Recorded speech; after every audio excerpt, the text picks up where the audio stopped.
সকলের কথা শুনে চিয়া সিড খাওয়া শুরু করেছেন, খুব ভালো।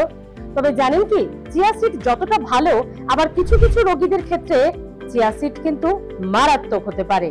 চিয়া সিড কতটা ভালো ইন্টারনেটের যুগে এতদিনে আমরা তা সকলেই জেনে গেছি, কিন্তু কারা চিয়া সিড এড়িয়ে চলবেন আজকের হেলথ প্লাসের ভিডিওতে সে তথ্যই থাকছে আপনাদের জন্য।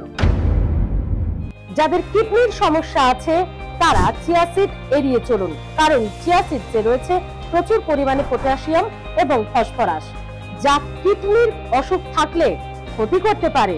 যাদের লো প্রেসার রয়েছে তারাও চিয়া সিড এড়িয়ে চলুন, কারণ চিয়া সিডে আছে ওমেগা 3, যা রক্ত জল করে দেয় এবং যার ফলে কিন্তু লো প্রেসার থাকা রোগীদের আরো লো প্রেসার হয়ে যাবে বা প্রেসার ফল করে যেতে পারে, মারাত্মক কাণ্ড ঘটে যেতে পারে।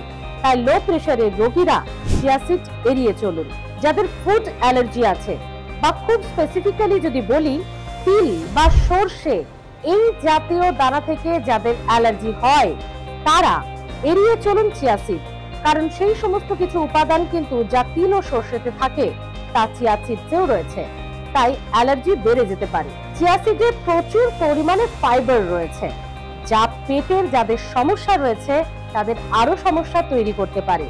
চিয়া সিড হজম করাটা কঠিন হতে পারে, তাই আগে আপনার হজমের সমস্যা মিটে যাক, তারপর চিয়া সিড খাওয়া শুরু করবেন। তাই হজমের সমস্যা যাদের রয়েছে তারা আপাতত হজমের সমস্যা না মেটা পর্যন্ত চিয়া সিড এড়িয়ে চলুন। গর্ভাবস্থায় চিয়া সিড খাওয়া ভালো না খারাপ এখনো পরীক্ষামূলক ব্যবস্থায় রয়েছে, তাই চিয়া সিড খাওয়া গর্ভবতী মহিলারা এড়িয়ে চলুন। যদি খান অবশ্যই আপনি যে চিকিৎসকের আন্ডারে ট্রিটমেন্টে রয়েছেন তার পরামর্শেই খাবেন, নচেত নয়। যাদের সুগার বা ডায়াবেটিস রয়েছে তারাও চিয়া সিড এড়িয়ে চলুন, কারণ যাদের হাই সুগার বা ডায়াবেটিসের পেশেন্ট যারা, তাদের ইনসুলিন চলছে বা সুগারের জন্য ওষুধ খাচ্ছেন, সেই ওষুধের সঙ্গে চিয়া সিডে থাকা যে উপাদানগুলি রয়েছে তার বিক্রিয়া হতে পারে, শরীরে বিরূপ ফল হতে পারে। সে কারণেই ডায়াবেটিস রোগীরা বা সুগার পেশেন্টরা চিকিৎসকের পরামর্শে চিয়া সিড খাবেন। তাহলে জেনে নিলেন চিয়া সিড ভালো হলেও কাদের একটু এড়িয়ে চলা ভালো বা চিকিৎসকের পরামর্শে খাওয়া ভালো।